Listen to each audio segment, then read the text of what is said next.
good. It's a good Tuesday.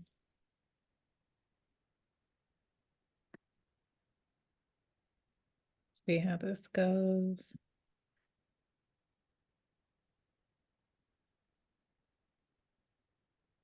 Sandy and I were just talking about this. We're gonna see, I'm sharing something. So welcome. You see the Welcome to Her Power Moves, the Squad Masterclass Tuesdays, hopefully, yes. Y'all see it, right? Oh, okay, cool. Welcome. It is Tuesday, and if it's Tuesday and we're all together, that means it's a Masterclass Tuesday. Yay! And super excited about this one. I'm excited about all of them, but Sandy, I have known, and we'll get more into her bio in a minute, but I've known Sandy. Sandy, do you know that this is like year 9 now, that I've known you? She and I have never occupied the same geographic location at the same time, but I feel like I've known her really well. She's worked with me on Facebook ads and just is always so giving and so community oriented. So when it was time to have a discussion about Facebook ads and IG ads, Sandy was a no-brainer. So you can connect with her. You see her contact information there. So that's just at the highlight piece. And I want to know, when you introduce yourself, what is your intention? Why are you here tonight? How can we be of service? How can we ensure that you get the most value out of our time together? I just realized I didn't have it right here. It's right here. You'll see the next slide will be our What's in It for Me worksheet. This worksheet is a freebie completely for you that you can download, use it as much as you like. You can enter on the screen or print it out and use it. And what it does is it really keeps you accountable for why you're showing up in spaces, especially because there's so much free information available out there. And the next step, the step that often we end up pushing off, is implementation. And this sheet actually holds you accountable. And we will be asking this question at the end of our time together. What will you implement from what Sandy shares tonight? Facebook ads especially are vexing. And for those of us who have been around for any length of time, we know that it is like, I go in the back and like Sandy runs my ads, right? When I've done ads. And maybe a couple of weeks ago, I went in the back end and I was like, well, maybe just try to like I was like, oh no, forget it. I went in there, it was like gobbledygook, right? And I don't know, raise your hand, how many of you have run into that same situation where we've gotten to the place where we actually need to hire someone to run our ads for us, to not just be throwing money out the window like that little girl GIF.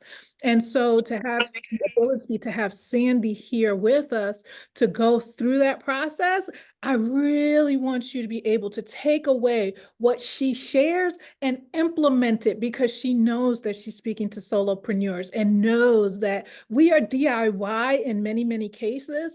And to make the investment in Facebook ads sometimes is a little daunting. And even when you make an investment, we still should know what's happening so we can understand and measure results. So whether you're hiring someone to be a VA or hiring someone to run your ads or hiring someone to sweep your brick and mortar business, you want to make sure that it brings you the outcome that you intend. And so this sheet does all of that by holding you accountable to yourself and us accountable to you, which brings me to the next point, which is we're going to go ahead and introduce ourselves.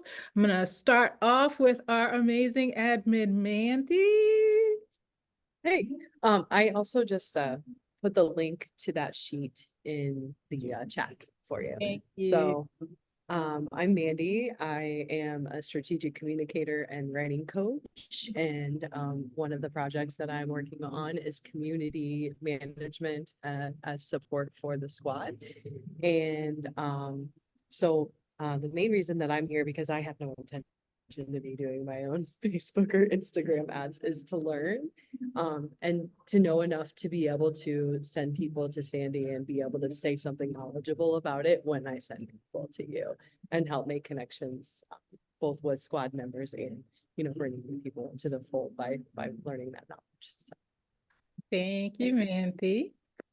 My name is Michelle. I'm a recovering corporate attorney, moved here to South Florida 9 years ago. Sandy's in Canada. She could talk about that part. Moved here to South Florida. I have been creating and curating spaces that are specifically focused on Black women solopreneurs who are 40 and better for the better part of the last 10 years, whether that's through multimedia, podcasting, blogging, things of that nature, as well as now having a co-working space here near Fort Lauderdale called Her Power Space, and launching Her Power Moves the Squad, which is where we bring you all types of information and opportunity and accountability to ensure that your solopreneur journey is not lonely, not full of confusion, but rather surrounded by a community that truly believes that we all win.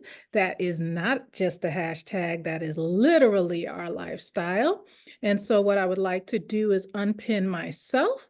And for those of you who are able to come off mute, we could start with Ash. Ash, are you in a good position just to introduce yourself? You could say where you are located and also if you've run ads and or what your intention is for this evening. And that goes for everybody. Asher Gay, are you in a good position? Yes, I'm here. I'm waiting on my kids to come out of tutoring. But my name is Asher Gibbison. I am located down the street from Michelle, to be honest. So I am in South Florida, Lauderhill to be exact. My company name is Ash Tax and Financial Services. We provide taxes and bookkeeping services for small to medium-sized businesses. My goal here is to learn. I not necessarily to do it on my own.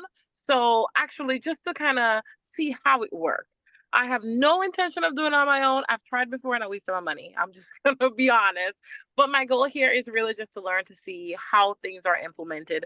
Just so at least if, say, I mean, my goal here obviously it would be to go towards Sandy. But if in the future I tend to go to somewhere else, I know if they're doing something wrong. So it's really to see. So I currently no, I don't run ads. I did before and I waste my money. So no intention of doing it myself anymore.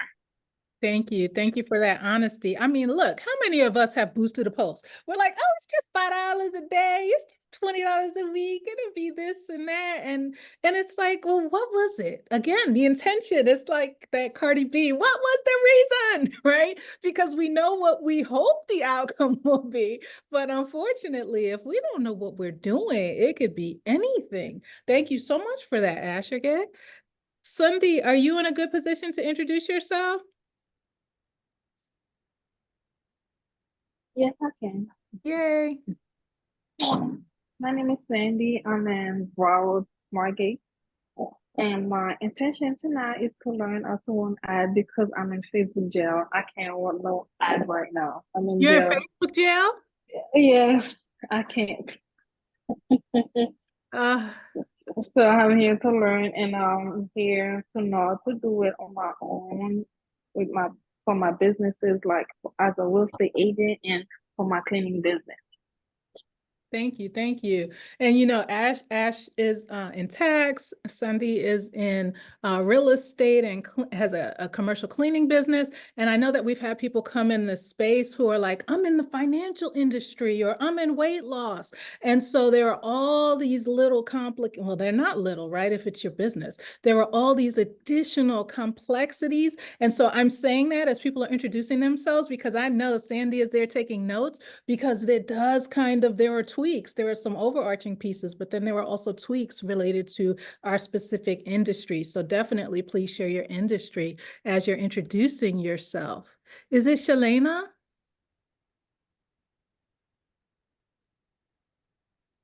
And if you're not in a position to come off mute, there you are. Sorry. Hi. Yes, Hi. I'm Shalena. I just happened to see this posted inside of the Bank of America. It was like the Facebook, the Cornell Facebook group. And so I was like, oh, I'm gonna hop in because I'm thinking about starting the ads. So I've done different things in business, but like I was a wedding planner for 10 years, but now I have a business called HBC Legacy Fashion. So I sell high quality licensed HBCU apparel for families. So we have like matching mommy and me, daddy and me. We're in stores, we're in bulk, and now we're going to be in some campus bookstores in the fall. And so I'm like, I need to really up my marketing game, especially as it relates to like the ads and everything. So and I just happened to be scrolling on Facebook and I thought that I have another meeting at 7, but I was like, I'm gonna just tune in, and listen to And, this. and you'll get the replay because you registered. You'll be able to you'll Okay. get the replay. The replay will go out by Thursday. Today's Tuesday, right? Yeah, the replay will go out by Thursday. So you'll get the replay. But if you have a pressing question right now, since we know you need to leave in 19 minutes, do you want to Yeah. ask Sandy a question specifically I right now? have like a pressing one right now. I was just kind of going to listen, and I may try to like have you on my phone like I have it now, and then have the other meeting up. Oh, we understand that life. This Yeah. is So entrepreneurship. Yeah, we get sounds it. like you guys are all in Florida. I'm like, oh my gosh, I'm in Columbus, Ohio. I would love to be in Florida right now. You're cool. You're A little cool. chilly today. I'm in Dayton. Oh, you're in Dayton? Okay. It was Yeah. a little like I thought it was gonna so it said it was like high 60s, but it actually felt a lot cooler today than what it was supposed to feel.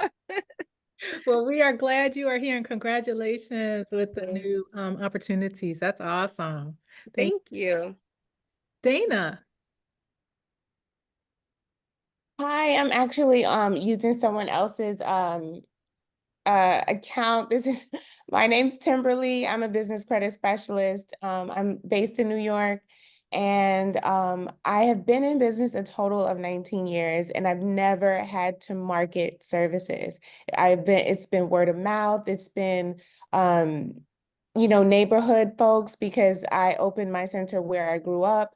But now I am in the business credit space and also consulting. So I've been doing this for four, almost 4 years now, and I am considering starting to run ads. So I think I boosted a post, and it wasn't giving what it was supposed to give. So I feel like I need to step it up a bit and figure out this ad space. Yeah, so I'm here to learn. Thank you for the post because, like Shalena, I hope I'm saying it right. I know we're Instagram friends. I saw her pop on. I was like, I know her face. Yeah, I'm just here to learn. So thank you for sharing the link. Thank you for being here. Appreciate you being here. Definitely. And Crystal, are you able to introduce yourself?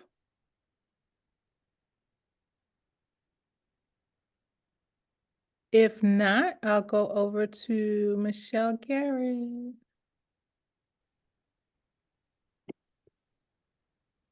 All right, I'll jump on real quick. Hey, everybody, I'm Michelle, and I'm not in Florida. I'm in Columbia, South Carolina, and I'm the founder of Divas with a Purpose. Started off as a lifestyle blog, and now I work with female entrepreneurs to help them show up online and for their communities and their businesses. I have not boosted or used ads in a really long time because, like you said, I wasn't seeing, like, unless a brand wanted me to, if I was doing sponsored content for them, that's the only time that I ever did it. So I think I answered all the questions. Yeah, Yes. yeah. Do you have any specific questions with regard to like groups or anything like that? You'll be able to ask Sandy. So Yeah, I think I'm just because I'm still on the fence with Facebook ads. So I was excited to see if Sandy was gonna push me over to another side to see how it could benefit, especially since I have more products in my business as well now. Just how that would be helpful for me. Thank you. And what's really interesting, because I think a lot of us have dabbled, quote unquote, with boosting posts with that especially the $5 and $10 a day. It feels so seductive if you're going to get the result that you're hoping for. And I don't know if any of you are familiar with the loyalty programs at Starbucks. So you can, put money on a card. And apparently there is so much pent up cash on these cards right now for Starbucks, that if Starbucks was a bank, it would actually be like the third biggest bank in the nation or something, based on the amount of cash that people have loaded onto cards and not used. And so that to me is what a boosted post is for Facebook. I really feel that way, but I am not the expert. I'm about to introduce the expert. Would anybody else like to share anything before I go ahead and just completely turn this over to Sandy and sit back and take lots of notes? Although I have her, I don't really need notes.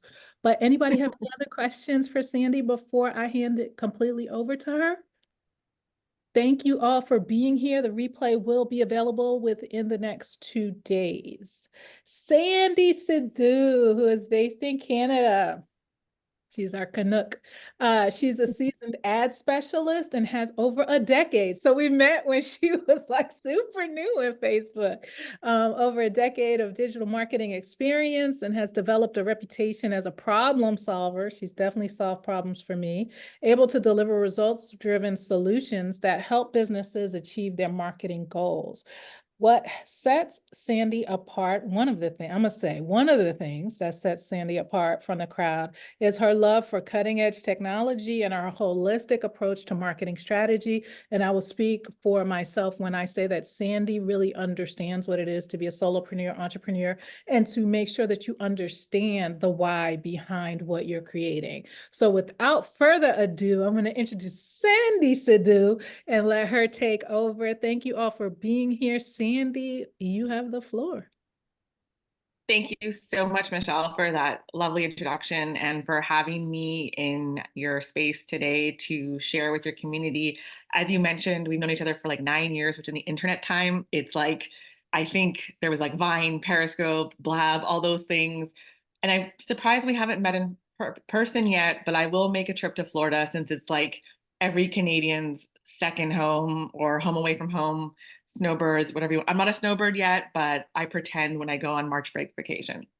So yes, I was taking a bit of notes so that I could kind of weave what I was hearing into my presentation. So I'll jump right in because I know some people have to leave, but essentially Michelle kind of covered my background, who I serve.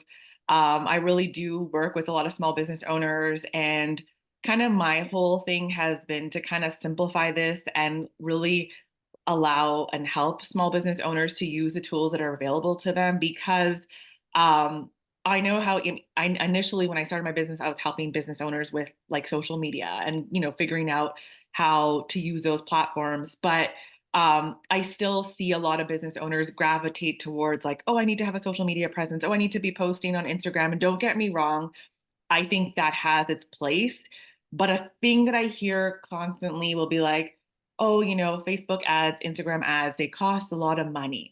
But what I've been saying a lot lately is that free content on social media is not free, because you're thinking of content, you're posting content, you're paying someone maybe to create that content for you, and its shelf life is very little. Like, I don't even want to put if it's like minutes, hours, days, possibly. Yes, people can come over and check out your brand and your portfolio.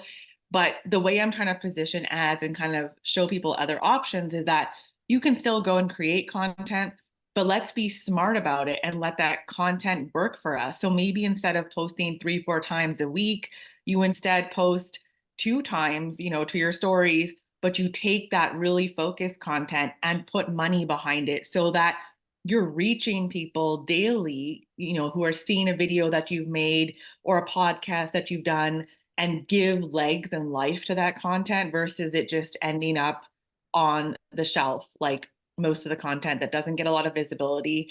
And quite frankly, like, it's hard to keep creating new content. So I'm going to share my screen, but that's kind of what I wanted to just kind of touch upon, where I'm coming at this from, because there is a constant messaging I'm hearing about it's expensive, it costs a lot of money. But on the flip side, when I go and, peek at people's social media or like whether it's Instagram or TikTok, people are spending a lot of time creating that content, but I almost ask like to what end? Because I get asked often, like, how am I going to see the ROI on my ads? Like, what is this going to do? But on the flip side, I want to ask, what is the ROI of the post you just did yesterday? Or what's the ROI on the story that you did that's going to disappear in 24 hours? Now, every platform is different. Sure, LinkedIn, you can write long form posts and they tend to have a longer staying power and searchability and whatnot.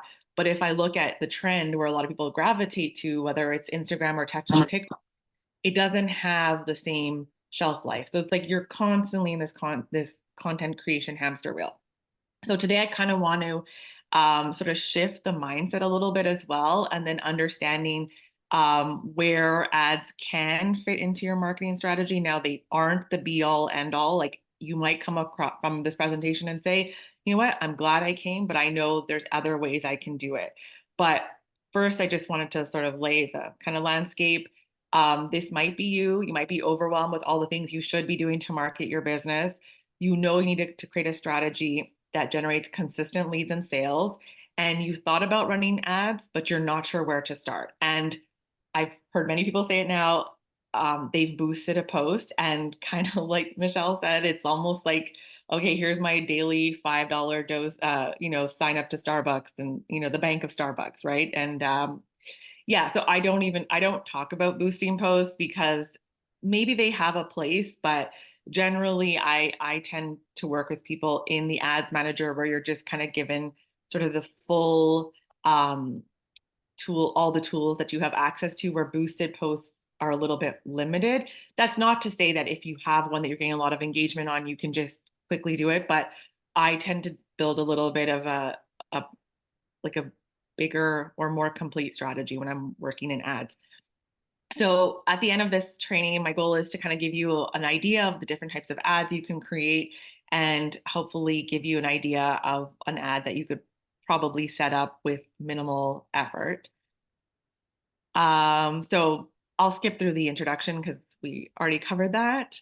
Like I mentioned, ads can be part of your marketing strategy, but before you even open up Ads Manager and look at all the different options, we really need to start with a solid foundation that each layer builds on. So you'll see here the funnel or triangle that I have. It starts with the foundation, awareness, leads, and sales. Now, too often I have people that come to me and they've skipped the foundation part. They've opened up Ads Manager, they've put in some ad copy, they've put in an image, and then they're like, choose some interests, put some money behind it, and then they're like, oh yeah, Facebook ads don't work. But Facebook ads don't work in that case because that's literally throwing spaghetti against the wall. And like any marketing strategy, it's the same thing. You have to build a foundation. So you may have already done this work in your business, like figuring out who your ideal customer is. If you haven't, now's a good time to do it before you start running your ads, but really figuring out, okay, who is it that I'm trying to get in front of? So doing that legwork before you kind of get into the ads manager, and it can be overwhelming if you've never been in there before.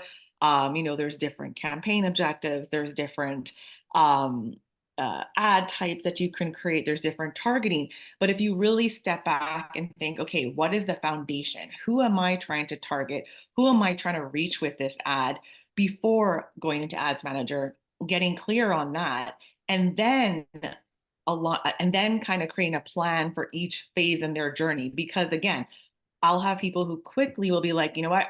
I'm putting out a sales ad, and they will put out a sales ad. And then they will realize that it's crickets crickets meaning they didn't get any results because people weren't ready to buy. So then it becomes another classic ads didn't work. So it's like, because you went too far ahead of where people were ready for. They didn't see your brand before. Oftentimes I've had this happen with some coaching clients that I work with. They put out a high ticket. They want to go from a cold audience to several $1,000 product, but there's steps in between that are missing. So really thinking about that foundation and thinking about where you need to meet people in their journey before you even get to the ads. So what does a marketing foundation look like? I think I kind of addressed a bit of that, but really understanding your ideal customer and their pain, frustration, and desire, and an offer that is connected to that. So this applies to your business in general and marketing in general, and it's not specific to Facebook ads, but I wanted to bring this into tonight's conversation so that we're all on the same page, and that we know that before we get into even ads manager, we kind of want to have this in our mind. And it's even something like the part of the process when I start working with people, I have an onboarding questionnaire because I want to know, like, what's keeping your customers up at night? What are they searching for when they go on Google? What books are they reading? What websites are they visiting? Who are your competitors? Because when you are targeting this person or when you're creating ad copy, it's your people are on Facebook or Instagram. They're not just like thinking about their problem all day long necessarily, right? They're on there to look at, the latest, like there's memes, there's cat videos, you're competing with all that. So you have to kind of think, okay, they're on there, like, what else do they like? How else can I get in front of them? What else are they doing? So that's part of the process of kind of thinking about your customer. So as I mentioned, often people will skip this important phase and just go quickly to running and setting up an ad. And then when it fizzles out and it doesn't get them the result, they will really kind of say, okay, the ads didn't work. But once I kind of do a little digging, I realized, okay, the ad didn't work because you didn't meet the customer where they are. They haven't heard of your brand before. They simply aren't ready to buy. They need more nurturing. Similarly, maybe they saw your ad and then when they went onto the sales page or the landing page, there's information that's missing. So there's lots of things that need to be kind of ironed out before we can say, okay, the ads didn't work or the ads were successful because. So growing an audience. So really that, like, now that we've laid the foundation, we're kind of looking at the next phase, like, who are we going to be talking to? So growing an audience, posting and praying, hoping that your content gets traction and feeling the algorithm blues. I think Michelle wrote that in the bio and I had a good chuckle because the algorithm blues are real, right? We're all like, okay, what's going to work today? What's going to work tomorrow? It's constantly changing. And then there's the content hamster wheel. So we're creating endless pieces of content and feeling overwhelmed. And it's disheartening when it's like you look at the audience that you've built or the numbers of followers or likes that you have, but like maybe 10% of them have seen it. And a lot of them are like your mom or your significant other. And you're just like, I just want to like break through that noise. So, and then there's this shiny new platform. So you're trying out every new platform with no success and hoping that, what, today, it's got to be this platform. This is where I'm going to have my success. And like, ultimately, there's always going to be new platforms coming up. You may find one that really you connect with, and that's where you want to go all in. And that's fine. I think that's actually what you should do rather than spreading yourselves thin and trying to be every single place. And then also, I think everyone knows this at this point that followers and likes don't translate to money in the bank. So this constant, I still come across people, and I've had people approach me, to work with, and they're like, oh, I need to get more followers for like visibility. And it's like, no, when you buy followers, it actually tanks your engagement because they're not engaging and it just sends mixed messages to the algorithm. And if you do run ads, it's just gonna, and you want to build audiences off those people, it's not going to work. So just let the followers grow organically over time, or encourage people to follow you when you attend networking events like this. But buying followers and really focusing on that vanity metrics, it's not important now. So what does growing an audience actually look like? Strategically, getting clear on who you're trying to attract, being selective about the content you create per month, because as you all probably know, with tools like ChatGPT and then the AI image generating tools, it is like super easy to create content now, okay? But just because it's easy doesn't mean you should do it. I mean, my 9-year-old is learning how to use Canva in school now. So like the like everybody has the ability to create content. So how do you break through the noise? How do you break through the algorithms? Well, I'm all about working smarter and not harder. So be selective about the content you're creating and put a small percentage of your monthly budget to begin on audience awareness ads. So for example, I didn't publish this ad yet, but this morning I was on a walk, I had inspiration and I was like, you know what? I haven't talked about retargeting enough because I recently, so I'll give some context. If you're not familiar with retargeting, you may have experienced it, but maybe you don't know that's what it's called. So let's say you went to the Gap, you started looking at a pair of jeans, you may have put them in your cart, but next thing you know, those jeans are following you on Facebook, they're in your Instagram feed, they're like everywhere on the net until you find it like, I'm just gonna buy the jeans already. So that is retargeting. I assumed now after, however many years of doing this, I think we're at 9, that everybody knew what that was. Lo and behold, I was on a prospect call about 10 days ago, and the prospect told me, retargeting ads? What exactly is that? And I explained it to her. She's like, oh, okay, I've seen that before, but I didn't know I could do that. And I was like a bit shocked. I was like, what do you mean? Like you've worked with like other agencies and whatnot. She's like, no, I've never heard of this before. So then I realized, okay, this is content that I can create because just because I've been in this world forever doesn't mean there aren't new businesses starting up who have no idea that this exists and that they can do this. So that type of ad, I just picked up my phone. I was outside, nice sun. I just opened up my camera, started talking.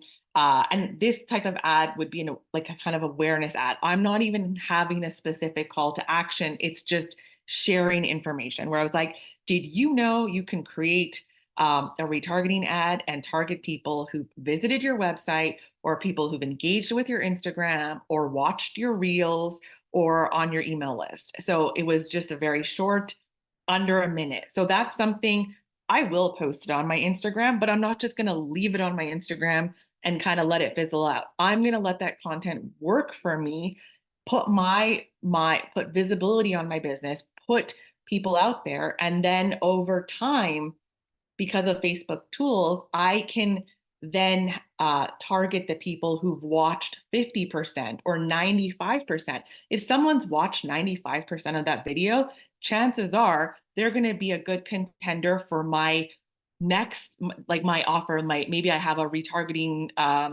checklist, freebie, that kind of thing. So you're not just like putting content out, like, going straight to asking for their email address. You're building that know, like, trust, and you're putting a little bit of budget behind it to really amplify it. So it's giving that content the visibility that ultimately boost. Okay, I don't want to use the word boost to confuse with the native feature of boost, because really this is going into ads manager and really being specific about who you want that to get in front of.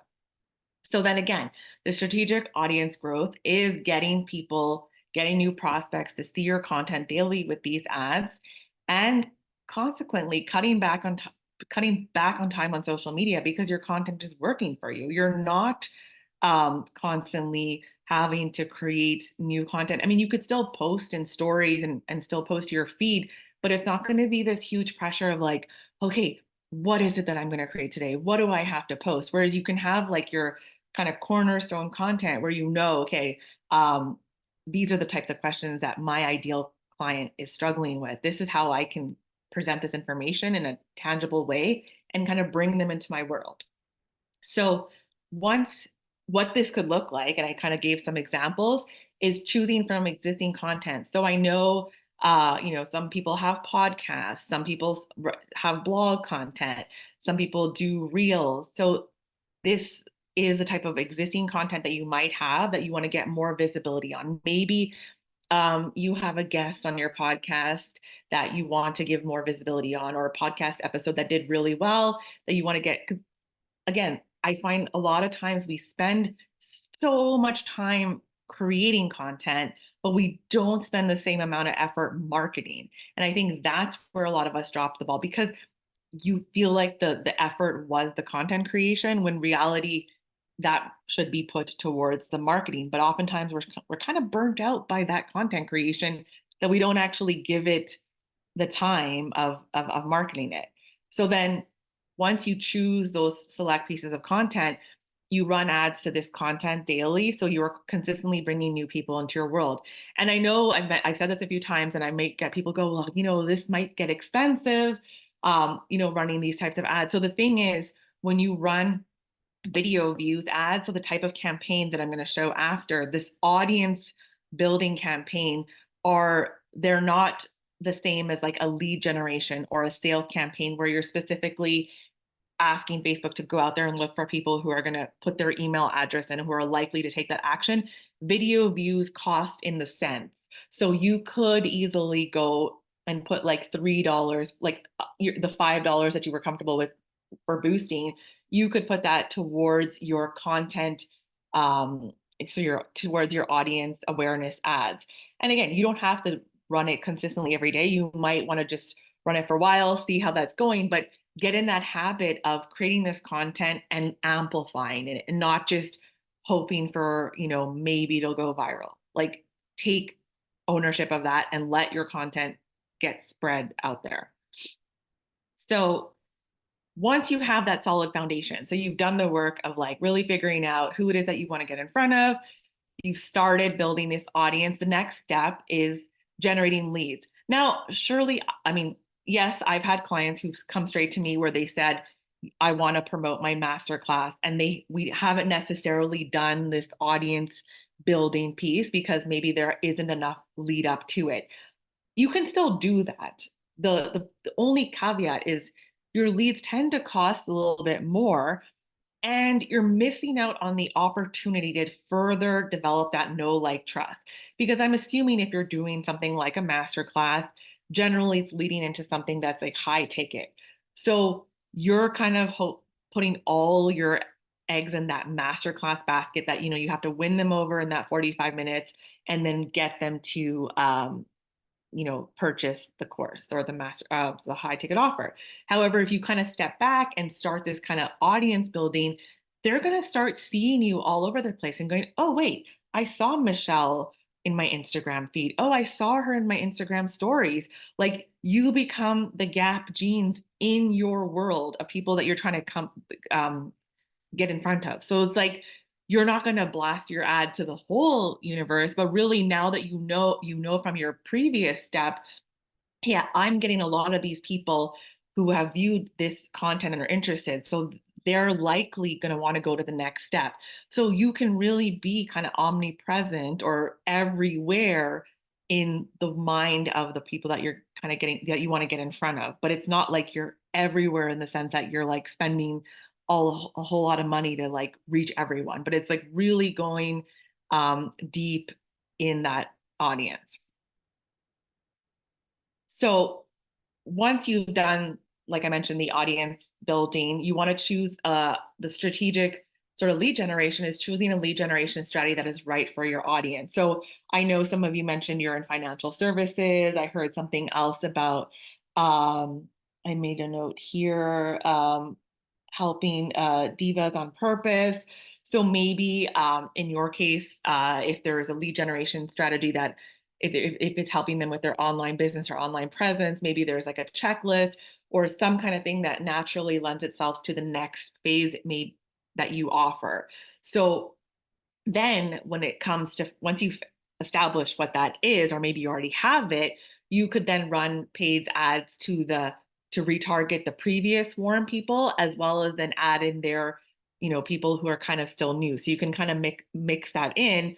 But ideally, it's like you're building that audience of warm people who the natural next step is to go, oh yeah, that makes sense. I've seen her before. I want this free offer.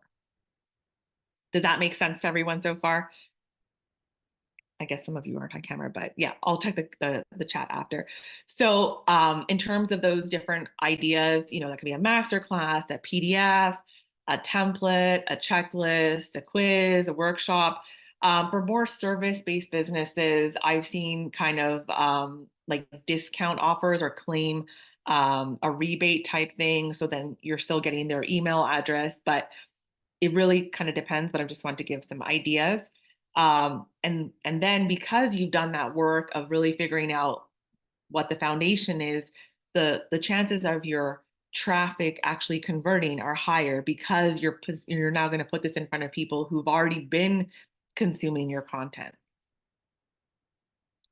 So in terms of like how much to allocate your budget, so lead generation would generally be the bulk of your budget. Now, if you are a physical product, it would be if you're a digital product or service, your lead generation would be the bulk of your budget. But for a physical product, it would be like the other, it would be much less because you aren't doing as much lead gen because generally the time to purchase is shorter. So like I think someone mentioned they were doing clothing, lead generation.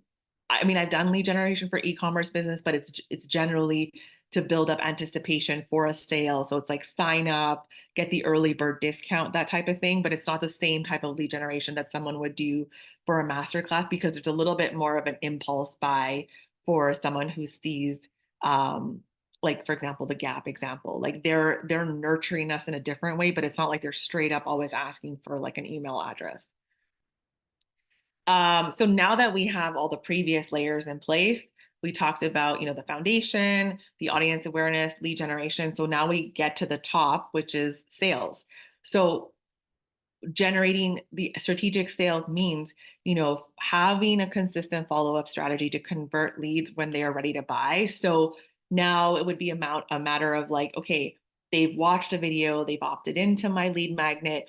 What's the next type of thing? Like, where are they on their journey? Okay, maybe it's time to show them testimonials or case studies or a video of someone who is a success story. I like at this or sort of sales phase seeing sort of like carousel ads of like testimonials. So you can do like up to 10 image cards showing like, person XYZ or like outcomes that they've had. So generally people like to see, okay, who else did this? What were the results they got?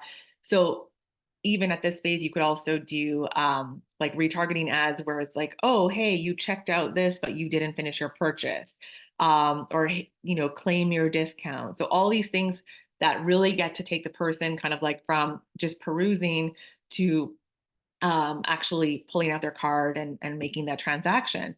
So I'll give another example here. I think it was yesterday. So it was just yesterday. I was scrolling early in the morning and I came across, it was like a video ad, but it was like kind of an influencer giving her testimonial about this product called I think it's called like Harmony Health or something. But she caught my attention because like right away she was talking about like, losing some of that extra pouch and like, weight loss without the weight, like the actual like workout portion, but more hormones related. So I was like, okay, this is interesting. I just want to see, like I watched the video, then I clicked on the sales page. I looked at it, I was like, oh, okay, it's interesting. But I was like in no position to buy it, that product at that point. Like it caught my interest, but I wasn't like, okay, I'm going to pull out my credit card because I think I was like walking out the door to get drop my daughter off to school. However, then it all started. I was unleashed into the retargeting world of Harmony Health or hormone, I think it's Harmony Health. Next thing you know, Harmony Health is coming at me strong. It's in my news feed. And not only just there, so now like their news feed is showing me like an ad with like hundreds of comments. Okay. So clearly my curiosity's peaked. So like, wow, they've got a lot of comments and like people are like, I ordered this, I ordered this.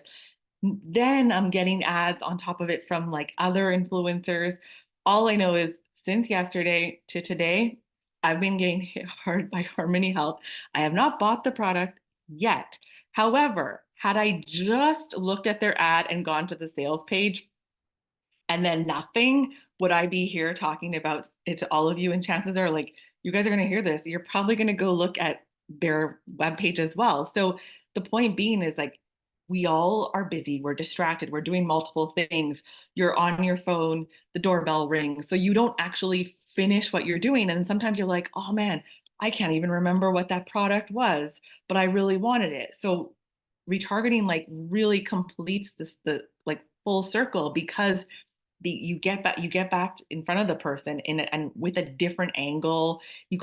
I even had some ads that were kind of presenting like, oh, you might think it's this, but it's actually this. So like really kind of answering concerns that I might have about the product. So, and this is like one thing I really have to stress often, because I'll audit a lot of accounts and I'm always shocked when I don't see a retargeting setup, because it's like the low hanging fruit, and we all are like experiencing it every single day. And I think people don't realize that you can do the same thing for your business. And again, this isn't where you have to spend a ton of money, because we're talking again in the couple of dollars per day, because again, you're at the point of your funnel where there's like less at that level, right? So you may not be getting tons and tons of, I mean, it'd be great if you are at that point, but you're generally targeting like a very specific people. So people are kind of entering and leaving that audience every couple of days. So it's just like an example I like to give, because everyone can relate to it, because they've all experienced it at some point. But they don't always realize that they can do something very similar for their business, and it doesn't have to like break the bank. And it's very effective, because I'm always giving examples like this. And it was funny that when it happened yesterday, I was like, wow, this is an example of a company that's done it really well. And I mean, I don't know, maybe I'll buy the product, and even if I'm not, chances are there's other people, I'm going to hear this example from me, and then we'll go and buy it. But I will report back if I do end up buying it, because I could use a little extra pounds lost here and there. Okay. All right. So now we'll kind of get into the technical piece of it all. Like, once you've kind of all gotten sort of like what the process is and what you kind of want to think of, I'll cover the pieces that are actually in like the nuts and bolts of putting those ads together. So the pixel is what enables everything that I just talked about. So this is a small piece of code. You set it up, you get it in your ad account. Once you set that up, it's something you put only once. You only need to do it once. You put it on your website. Then it's in the background, it's collecting all that data. So when it does come time to do retargeting, all of that data collection is happening by Facebook. There's nothing else that you have to do. So you just want to put it anywhere that you're sending people. So if you have like landing pages, or you use like landing page software, you would want to put it there. Yeah, so that's the Facebook pixel. So it's just happening in behind the scenes. Sorry, my thing is on. Oops, I jumped ahead. Sorry, something got stuck here. 1 second. Oh yeah, here's the next slide. Oops, sorry. Jumping a bit. So here in this slide, I just kind of wanted to demonstrate, like, some of you might use lead pages, you might have heard of that, or ClickFunnels, but basically what the pixel also helps you do is, like, let's say you're running an ad for a masterclass or your PDF checklist. So you would people are going to go to this page on the left, put in their information, and then they're going to end up on a thank you page. And on the thank you page is where you put another, it's called an event, and you would put what you want to track. So in this case, we want to track leads. So every time someone ends up on the second page, and from the ad, Facebook will know, okay, a lead was someone signed up. So it helps tracking, it helps you track how much it costs, and it sends a signal back to Facebook, okay, we're going to find more people like this. These are the types of people that are opting in. So again, these are kind of things that are part of like the setup phase. So then again, now we're going to kind of get into sort of the nuts and bolts of like, what are the types of ads that you would create for the different phases, like awareness, leads, and sales.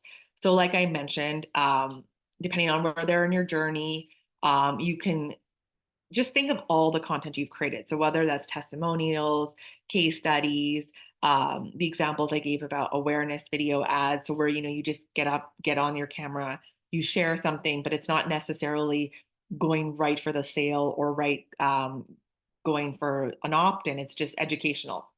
So similarly, like for people who now have already gone through that awareness phase, looked at products or started checking things out, maybe they visited your book call page, but they haven't booked a call yet. So that's where you can kind of go with the reminder ads that we talked about. So this is just to kind of give you an idea of like how to think about what goes at each phase.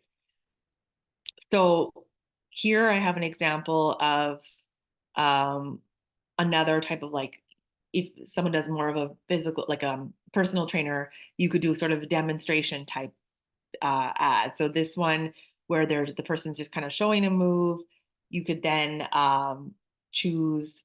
I think I talked about audiences here, but ignore the audience piece for now. But basically, I just kind of wanted to walk through sort of different audience awareness ads. So here, it's supposed to be a video, but the play symbol didn't come through. But I took an existing reel that I had created where I was talking about how to get more people to show up to your masterclass. And I think it was like, well, you ran ads to bring them to your masterclass. Why not run ads to get them to show up and not just to rely on email? So I had made that a reel. So now I was like, I want to push that out there because I want to kind of demonstrate also like my style and my way of approaching getting, marketing and getting more people to show up to your live events.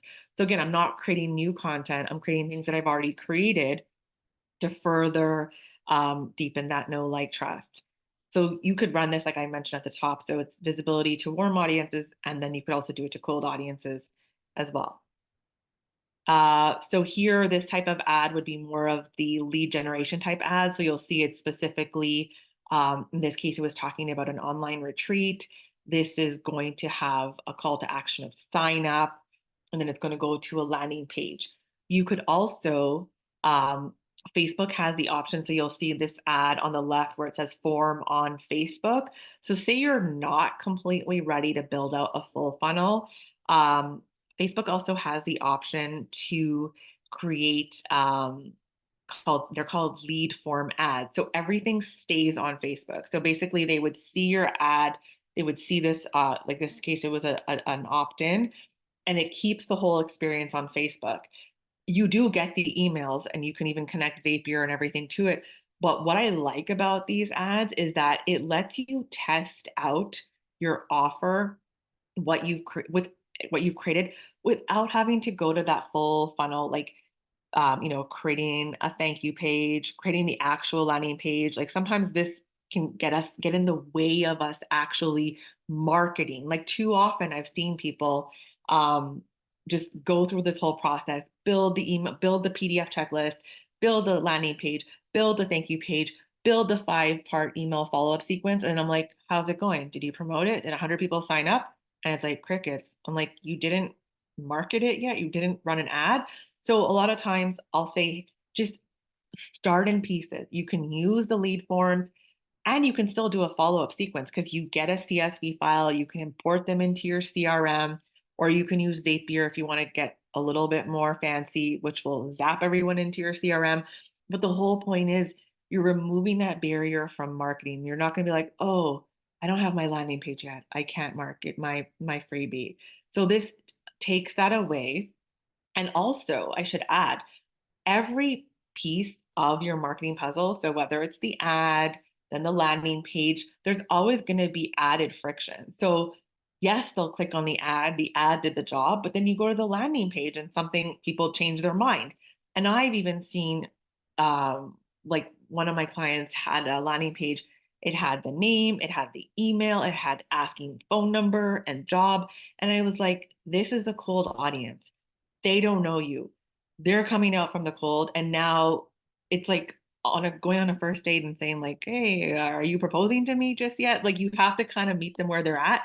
We removed 50% of those fields. So we just left name and email, which most people are used to giving away, and the opt-in rate went up. My whole point is there is troubleshooting and analysis that has to happen with every phase. So give yourself a break and you can kind of do it in pieces. Like see if people want that freebie first before you create everything after. So this is an option that I share with people, that it kind of like lets you get a feel for how things are working, how people are responding, and then you can iterate. This is the engineer in me, basically. My background is in software engineering, and minimal viable products is kind of a big thing that comes out of the engineering world. It's like you build and then you find the customers and you build, but you don't try to like build it all in isolation and hide and then go, ta-da, here's everything. So this is an example of how you can bring your ads to life with sort of minimal or less effort. So then here's sort of an example of an evergreen type ad. So people who are visiting my website, going to a certain page, but then not necessarily following through with the booking. So you want to kind of show up in front of them again going, hey, you checked this out, but you haven't taken the next step. So these are all things that you can do for various pages on your site. It doesn't only have to be that, but just going to show that the retargeting doesn't only have to be for a product, like the jeans example that I gave. You can do it in your service-based business as well, where you saw that they checked out the case studies, but they haven't moved down further in the funnel. And again, this could just be going back to the same thing. Someone checked it out, they got distracted, and then they closed the tab and didn't come back. So don't let that be a missed opportunity. Show up again in front of the people. My next example, so this is a sales ad, sort of like, well, this was doors opening to a coaching program. So this was an ad shown to people who attended a masterclass, and then we wanted to kind of remind them, even though they had seen the offer in the masterclass, people need to see things multiple times to take action. So this is just reminding them of what the offer is.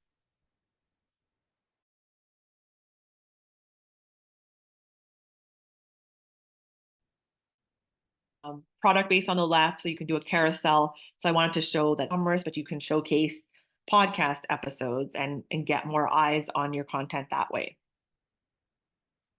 Another service-based example. So here I think I only had put 3 offers that I had in a carousel. So I retargeted people who are on my email list, who engage with my Instagram. So again, just putting your offers out there so more visibility gets on. There's more visibility on. And okay, so now we'll kind of get into like the campaign objectives. I wanted to kind of show you guys the visual of what those things look like, and before kind of getting into like where you pull the levers to make it all happen in Facebook. So there are different objectives. Like I mentioned, the conversion objective, anything where you're tracking, okay, was there a sale or a purchase, requires the pixel. The lead ads, like I mentioned, so lead ads is confusing because they kind of changed the name, but basically think of these as the lead forms that I mentioned, where everything stays on Facebook. They enter their information. They never go to a third-party they never go to your website to complete. That would be the lead form ad. So that's another objective. The next objective is video views. So our awareness type ads would be either video views or traffic. So they would be video views, would be like if you want to promote an existing reel, or traffic would be if you want to send them to a page on your website. So say your podcast or your website, your podcast or your blog, you want to send them to that. That would be that objective. So those are the different choices.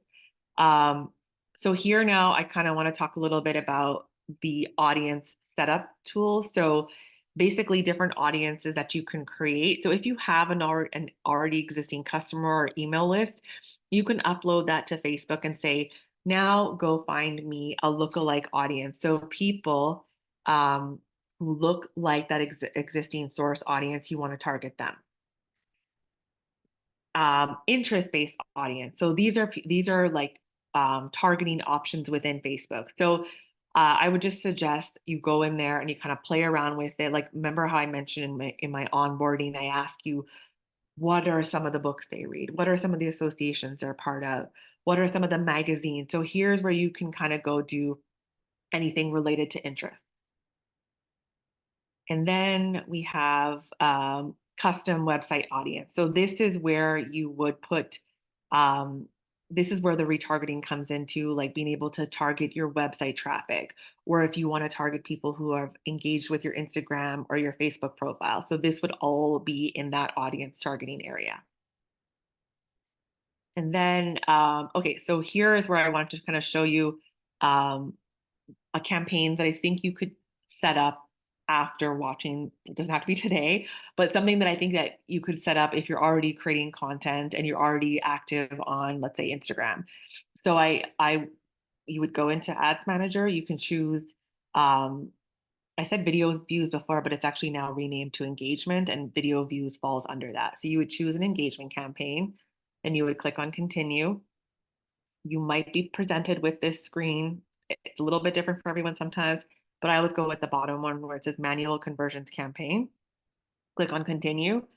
Then you would give the campaign a name, as I would see on the right. So this one, it shouldn't say conversions campaign, but you would give it like, I generally like to put the date, the name of the campaign so that I can kind of track like when I started it. And then the next screen here is where, in this case, I wanted to choose an existing post. So I went to my, when you're at the ad level, you can then go select post and you choose Instagram. Then it's going to show you like the existing content that you created. One thing I would caution if you're doing a lot of Instagram reels is you won't be able to promote or turn an ad into something that has copyright music. So try to find that balance if you do plan on, using your existing reels to not use always the copyrighted content so that you don't have to like recreate the content, if that makes sense. So that it, like, if you come in here and right now it's not showing it, but you'll see some that are like with the like red, not red, like warning, and like it's not even accessible because I've used like trending audio and you can't put that in an ad. You can put music in an ad, but it's usually from the Facebook, like their library of I guess not copyright music. But if you're doing like an awareness type ad that I suggested, I mean, if you're showcasing your product, if you're like an e-commerce, then yeah, you probably can add music that they already have. But if you're like kind of a service provider, like someone like example of myself, I would just like be a talking head type thing, and then add the caption. So there wouldn't necessarily need to be audio. So then where did I go? Oops. So then here, same thing with selecting audience. You can go and do exactly what I was explaining before, put in the different targeting options, or you can then go and select the audiences that you built out, where I showed you like the website custom audience. So depending on like what phase you're creating it in, what phase of like the lead generation, awareness, how I explained, it would be what audience you chose here. And then, yeah, here I kind of already skipped ahead when I showed you like this would be at the ad setup. And then you would choose, if you're creating a new one, you would put all the information here. But if you're choosing something you've already created, you would have the option to select post. So here I kind of talk about some keywords that can cause ad rejections and higher costs. So I know that there's some of you mentioned here, you're in finance type thing. So basically, you want to steer clear of like promising, even though you may have gotten results for people, it's just like you want to stay away from like income claims, um, anything that's like religion, race, that stuff is not going to get past it. The you and the your has been relaxed a little bit, but essentially you don't want to, Facebook doesn't want people to feel called out, and that you're like speaking too directly to them. So you kind of want to limit that. And then, yes, anything diet, weight loss. Although I did mention the product that I saw today, although they didn't emphasize weight loss per se in the ad copy, there was some kind of mention of it, or they alluded towards it in the video. So you kind of have to be like a little bit creative around that. And I get this question a lot. Can I show before and afters? Again, no before and afters. Like if you are in the personal training space, showing like, oh, this is how this person looked before, this is how they look again after. So they want you to steer clear of that and like promises. And so then the actual ad copy, what I found, I mean, ultimately people are there for a positive experience. So really looking at the transformation. No one wants to go on Facebook and be reminded that they're overweight, broke, and lonely, right? Like we're all looking for sort of aspirational content and like what is the transformation going to be after I buy your product or service? Like again, if I go back to this happy hormone or I forgot the name of it, healthy. I mean, it's somewhere, something like that. They didn't really go like, oh, do you feel down in the dumps? It was really like positive and uplifting and bright and cheery and kind of really speaking to the after the results of using their product. I really should get like an affiliate link for that thing because I've mentioned it like so many times here and like elsewhere. So also when it comes to copy, like writing, be yourself, be natural. Like people want to see content that feels relatable. And I'm gonna get this question comes up a lot. What about using ChatGPT? So everyone, so not everyone, okay. When I see ad copy, I can tell when it's been written by ChatGPT or AI now. Like there's certain red flags or glaringly obvious things where it's like all the emojis that you can imagine. So I would use ChatGPT to get ideas, inspiration, brainstorm headlines, angles, but don't take it and copy paste it verbatim um into your ads manager. Like make it your own, like use it to kind of finesse or get some, like if you're really stuck, but don't just take it and use it directly because it does right now, it still sounds robotic. That may change, but ultimately, like going back to the post I said before, you want to stand out from the noise. And when it sounds too similar to everything else, people are just going to scroll past. And, you have your, unique way of talking about your products and service. So bring that uniqueness um, to your ad copy. And like I joke, I'm like, if we let AI do everything, like why am I here? Like why are we like what, so bring that realness, bring that newness, bring that unique angle to your ad copy because otherwise everything just falls flat. And like I'm, on these platforms all day long and sometimes I'm just like, oh, that's straight out from ChatGPT. Like, come on. But yeah, so that's just some things to think of when you're, and it takes practice too. Like sometimes it's going to feel hard, but once you get used to it, it'll come a little easier. So I did have a link to this PDF checklist template. I don't remember what I called it. So Michelle will put that, I guess, in the chat, or Mandy maybe will put in the chat, but I think it'll also be available for those of you that are watching the replay to kind of just have this by your side, like when you are kind of creating that content, whether it's for your awareness ad.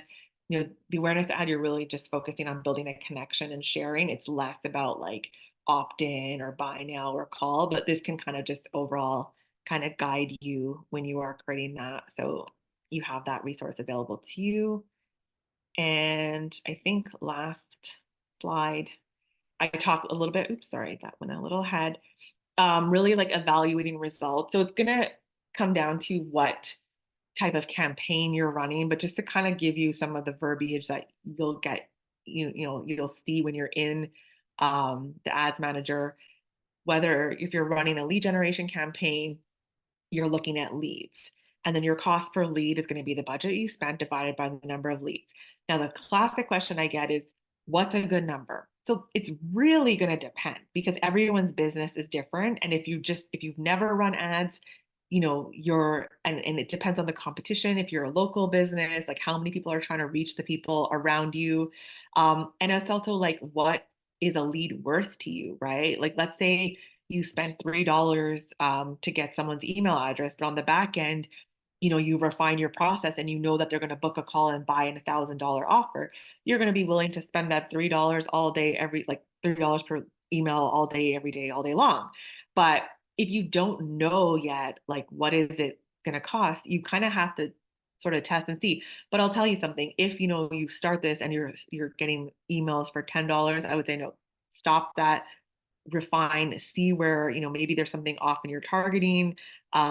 Maybe there's something broken in your process, like they're getting to your landing page and bouncing right away because it's loading. So there's always like something that can be fixed, or maybe it's just the messaging that's not connecting with people.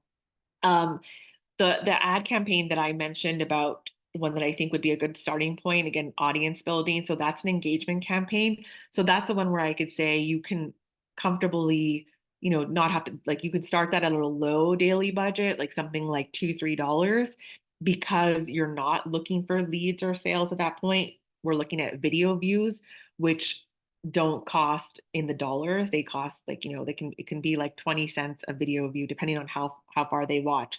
So that's something that you want to kind of start with. So it gets you comfortable, gets you building that audience. And then once you're like, okay, you know what, I'm going to do some audience building. Let me try that for like a month. There's also this life cycle, right? Like trying something for a week and then saying it failed isn't always like the right amount of time, right? There's also letting the algorithm do its thing, letting it work and find the right amount of people. And like any marketing activity, I like to give things like 90 days, like if I'm trying a new lead generation strategy, even outside of ads, like something where I'm going to, be more visible in communities or comments, like I don't just do it for like 2 days and go, okay, well that failed. And like, now I'm going to like scrap that and try all over. So there has to be a little bit of a tester and learner mindset when it comes to approaching ads. And I know it's like, oh my God, I'm parting with my money. However, that's why I did start this conversation talking about, free isn't free when it comes to the content that we're creating organically, right? So if you calculate all the time that you're spending on that, whether it's even just thinking, the producing, or if you have like a virtual assistant doing that, I feel like you could find some budget there that you could reallocate it to this activity. So that's where I'm going to wrap it up. I'm happy to answer any questions, and I'd love to connect with you all. If you are on Instagram, you can follow me at Ads with Sandy. Otherwise, you can grab my email address and email me if you want to follow up. But again, thanks for listening and being an attentive audience. I hope that flipped some of you over the fence to the other side, because I think there was someone who mentioned that comment. That's what I have to share.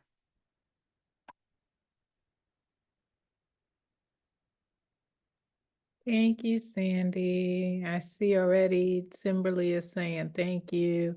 This was so helpful to her. I'm going to remove the pin so we can see everyone. I want to open it up for questions. Good to see you, Angela. I want to open it up for questions. I have a couple if people are being, I know I tend to attract a lot of introverts, so sometimes it takes people a little minute to get warmed up. So just overarching, first of all, thank you so much, Sandy. This was really helpful, really clear. I love always how you break things down in a step-by-step fashion. From a business perspective, there were two things that I thought of while you were talking. One is that for a lot of people who are hearing about retargeting or using retargeting, it can be used by everybody, right? So now you hear Sandy talks about that. It actually, I believe, and it might be my marketing background, but I feel that good retargeting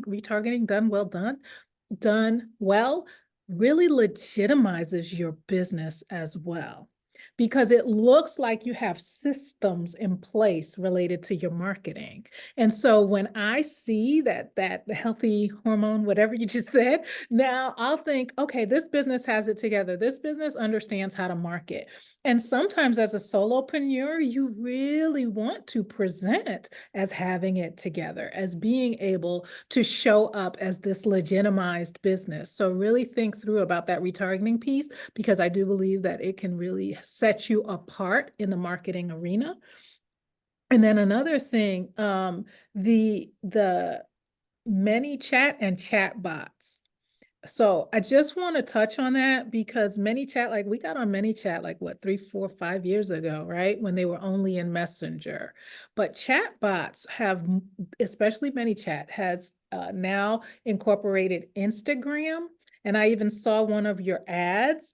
What a chat bot does for folks who haven't used them yet or aren't familiar is you might see more people saying things like comment message, comment squad, comment this, and I'll send you this right away in your inbox. So just broadly speaking, Sandy, are you seeing or have you seen yet the overlap and any benefit to using your ads with chatbots such as ManyChat to help? Because a lot of us are solopreneurs, right? That's set it and forget it. I don't have a whole lot of time. we can't fully forget it, but have you seen that it's been helpful in any kind of way? Definitely. So in terms of like the automation piece, like people are even for their organic content, it's the link, before it was like, oh, to go check the link in profile. So again, you're taking people away from the platform, whereas just comment and I'll send it to your DMs feels very like, oh, I'm still on the platform. It feels very friendly. We're like in the friend zone. I'm in your DMs. And then from there, you'll see the sequence will be like, oh, just type your email. So you're still getting their email, but it really just is like, oh, it's easy for me to type, like let's say I was doing one about retargeting. Oh, just type retarget and I'll send you the checklist. So instead of like losing them when they click on it, because you can't even put a link, right? You're telling them to go look at the link profile. So yes, I've definitely seen that uptake happen on Instagram, and people really building out funnels like that. So it's like they're not, it's going from the ad, so they're amplifying the content where they're already seeing working, and then just like rinse and repeat. So like there's Female Entrepreneur Association. It's a great example. She'll do a little intro about her podcast, and then she'll be like, comment at 243 and I'll send you the rest of the episode. And I was like, that's brilliant, because again, it's so easy, but it's so much like to just type 243, and she's getting more eyes on her content because she's piquing your curiosity with that little snippet she's giving you. And then you go into the DM. So definitely it is something I'm seeing more of. And as solopreneurs, because we didn't go into business to be on social media 24/7, we need to be smarter about how we work. And like Michelle said, I really like that. It gives it gives like that visible, like that idea, like, oh wow, this business has it all together. Like they're automating and having all these heavy lifting happen behind the scenes without you having to go, oh wait, someone commented, quick, let me run and find the thing and type it and then all that. Or like the same example you gave is retargeting. Like they have it dialed in. They know that you visited, check it out. And like I think someone wrote like that company has a chokehold on me and I'm buying that product. I mean, Timberlake. yeah, so to long answer to your question, but yes, definitely seeing more of that. And it's exciting because it gets to this point where sometimes you're just like, oh, everything's same old, same old. Like everyone's seen, we've been around in like 9 years in this space, which is like, I don't know how many dog years. It just feels like an eternity, that like with the classic, like, oh, go to my lead magnet, put it in your email address, where this like changes it up a little. And I've noticed, I mean, I haven't done tons like that, but I'm having like conversations with people in my DMs that I normally would not have. And I'm learning more about their business in a casual way. And then it's like, oh, by the way, I have this that could help you. Like it's not coming in directly with the sale. Like it's not that whole cold DM strategy that feels icky. Thank you. I think Mandy might have a question. Oh, no. Any other questions? Are folks, because everybody's cameras are off, right? So are y'all like water hose trying to drink water right now? Or did this feel digestible? Obviously, we've put the link in the chat and I'll put it in there again just in case. For the checklist, thank you so much for that, Sandy. Other questions? Because I definitely have a couple more and then we'll wind down. We go till 8 p.m. So I do have a couple of more questions for Sandy, but want to make sure that you're getting your answers to any pressing needs or comments. Are folks feeling like, okay, I can do this? Or is there any feedback? You drop it in the chat as well. I have a question, if you don't mind. I had a question about the retargeting screen. Is there a way that you can go back to that so that I could grab a picture of it? We're going to get the replay. You know what? I want to re-register just in case my Yeah, I friend. can go back. I don't remember which one it was though. Yeah. But it was you explaining how to set it up to retarget folks. Oh, okay. So like so basically there was the pixel piece, having to set up the pixel on your website. Yeah, And then I know how to do that part. It's when you're going in to create the campaign, like the settings for it to be retargeted. It was there were a number of slides. There were a couple of. That's okay. Oh, yes. So it's you're gonna basically, get the repeat. Yeah, I'm Yeah, gonna it's in the re-register so that the email comes to me and not Perfect. Dana. Please. Yeah, so it's in the audience. I remember what it was. It was like in the Yes, audience that's piece. it. So yeah, that's towards the end of the presentations if you want to Okay. fast forward when you watch the replay. But yeah, so once you have the pixel, then you can create these custom audiences of people who have visited the website, like whether it's in the last 90 days, the last 30 days, that type of thing. So it's in your manager under audiences. Okay. Thank you so much. No And problem. this whole presentation was so helpful. Thank you. Thank you. You have to let us know how that product goes that you're going to buy. I will be sure to take some before and afters. That is really funny. So with the sorry, somebody's knocking on my window. Implementation, y'all. I'm coming back around to that, right? So with this particular presentation and the thought of implementation, would love to hear from you on feedback and thoughts on, are there things that you can take away from the conversation today? Are there things that you could implement, within the next 24, 48, 72 hours for your own business? Did it give you thoughts on how to think about how you present your business differently? Any of those rising up for folks? I'm scared because everybody had something to say at the beginning and now it's like silence. I'm for sure going to tackle the retargeting because I have a number of people visiting the website, and I also give out a bunch of lead magnets, like a bunch of PDFs, and they're registering for the webinar. So I have all of those folks, but I'm not following through, as far as marketing to them. I'm providing them with content. We talk on the phone, some of them, and some of them I am converting, but I feel like I can convert more if I were to follow through. So this is giving me like the nice kick in the pants to go ahead and follow through. So I will say, in the next 3 weeks, my goal is to have a retargeting campaign. And I already stalked most of you, I followed you, or, so I'm going to follow up. I'm going to follow through. 21 days. It takes 21, what isn't it 21 days to create a habit? In 21 days, I'm going to have, an ad live. So I'm going to say it and then I'm going to follow through. So thank you. I'm gonna expect you to Harmony Health all of us. Like if I'm not seeing you like I'm seeing Harmony Health, just saying that's gonna be my new thing. Everyone needs to Harmony Health their business. Love it. That's awesome, Timberly. Thank you for sharing that. Michelle, were you getting ready to say something?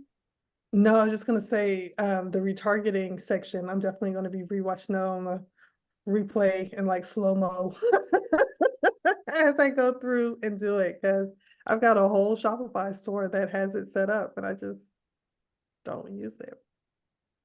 Does anyone use email marketing in their marketing now as well?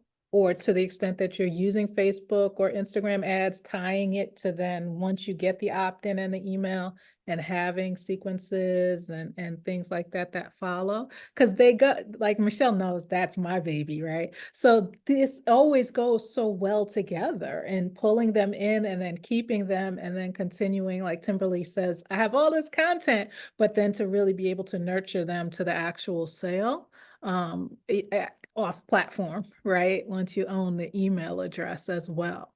So for those of you who are getting the email addresses in, the next thing is like maybe an introduction email or something like that once you get them in the door. Thank you. Any other questions?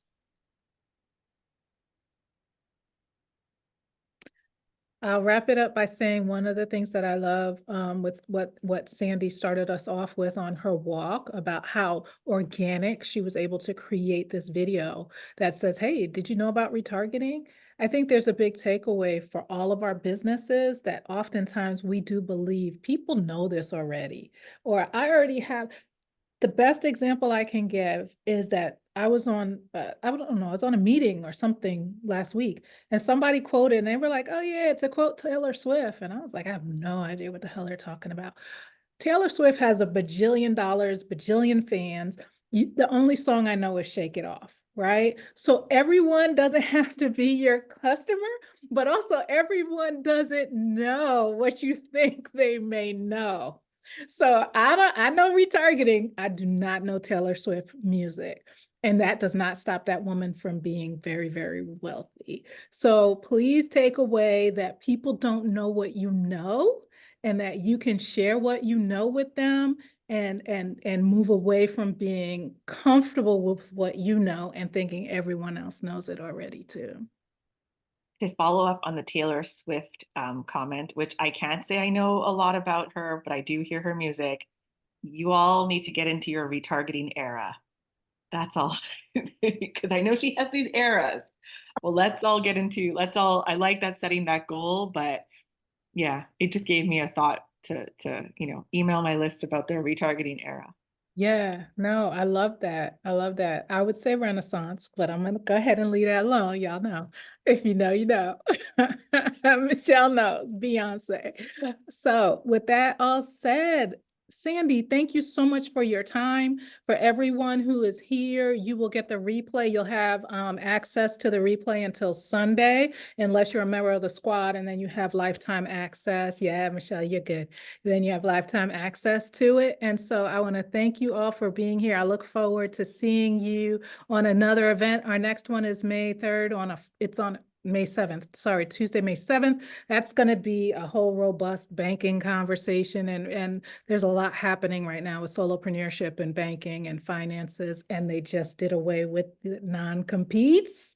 That just happened. The FTC just today passed the rule that they are doing away, non-competes are no longer going to be allowed. So there's a lot happening that impacts solopreneurs, and our goal is to be here to make sure you get that information.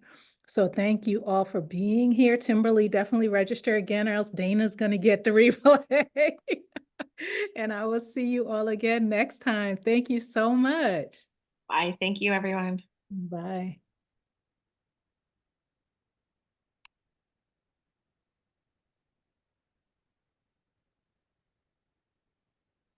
Sandy, thank you. Thanks for having me. Bye.